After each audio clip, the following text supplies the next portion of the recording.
Assalamualaikum warahmatullahi wabarakatuh. Selamat datang siswa dan siswi kelas 11. Kali ini di semester 2 kita kembali berjumpa pada mata pelajaran PPKN dengan Ibu Nengdiana Andriani. Sebelum ke pembelajaran, kita harus mengetahui dulu kompetensi dasar atau tujuan pembelajaran. Nah, untuk kompetensi dasar ini terdapat 4. Yang pertama yaitu mengenai kompetensi spiritual.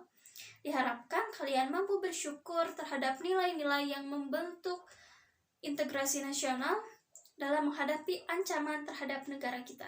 Yang kedua yaitu, kompetensi sosial ini diharapkan kalian dapat mampu bersikap responsif dan proaktif mengenai ancaman yang memungkinkan dapat datang di negara kita. Yang ketiga yaitu kompetensi pengetahuan. Kompetensi pengetahuan ini diharapkan kalian mampu mengkaji kasus-kasus ancaman terhadap bidang ideologi, politik, ekonomi, sosial, budaya, dan pertahanan dan keamanan. Selain itu, kalian juga harus mengetahui cara mengatasinya dalam bingkai Bhinneka Tunggal Ika. Untuk yang keempat yaitu kompetensi keterampilan, diharapkan kalian mampu merancang dan melakukan penelitian sederhana tentang potensi ancaman di bidang-bidang tersebut. Baik, langsung saja kita memasuki kepada materi pembahasan.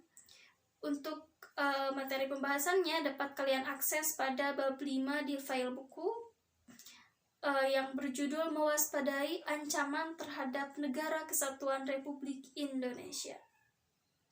Sebelum kepada materi, marilah kita simak terlebih dahulu ada lagu nasional dan maknailah isi dari lagu tersebut.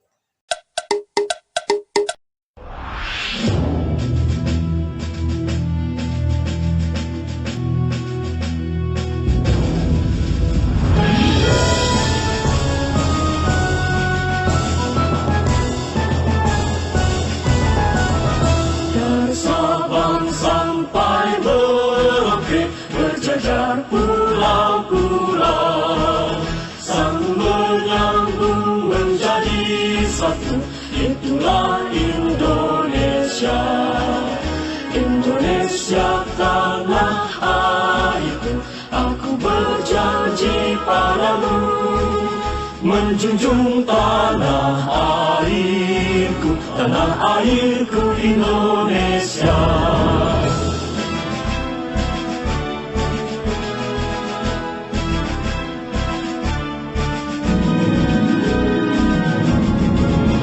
Dari Sabang sampai Merauke berjajar pulau-pulau, sambung menyambung menjadi satu, itulah Indonesia.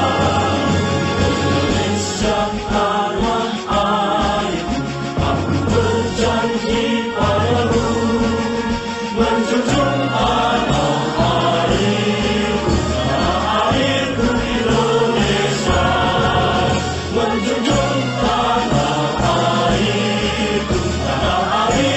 Indonesia,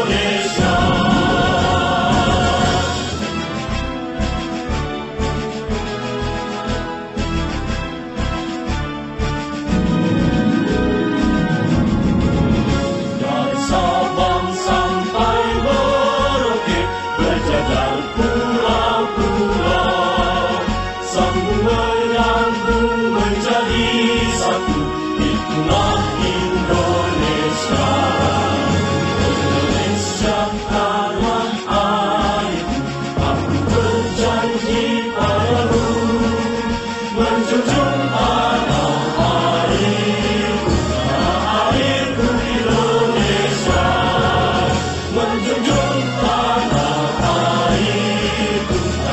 airku Indonesia.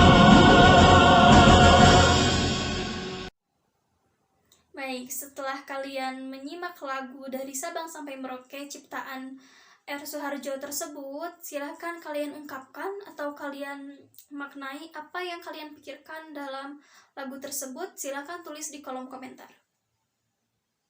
Sebutkan nama dan juga kelas, jangan lupa ya. Yang selanjutnya, mari kita ambil garis besar dari lagu tersebut. garis besar dari makna lagu tersebut itu menceritakan bahwa betapa luasnya bangsa Indonesia yang harus dipersatukan oleh Bhinneka Tunggal Ika. Ada pendapat lain? Silahkan tulis di kolom komentar. Baik, yang selanjutnya kita akan memasuki materi. Kita akan membahas mengenai menelaah ancaman terhadap integrasi nasional. Apa itu integrasi nasional? Integrasi nasional merupakan proses penyatuan berbagai perbedaan dalam satu kesatuan yang utuh. Nah, oleh sebab itu kita akan mengetahui atau kita akan membahas beberapa ancaman di bidang ideologi. Apa yang kalian ketahui mengenai ancaman bidang ideologi? Silahkan tulis di kolom komentar. Ya, ancaman di bidang ideologi ini adalah ancaman yang sangat mengancam kelangsungan hidup bangsa. Ideologi. Apa itu ideologi? Ideologi merupakan suatu cara pandang suatu bangsa. Jadi, tiap-tiap negara itu memiliki ideologinya masing-masing atau cara pandangnya masing-masing. Contoh, ideologi negara Indonesia adalah Pancasila.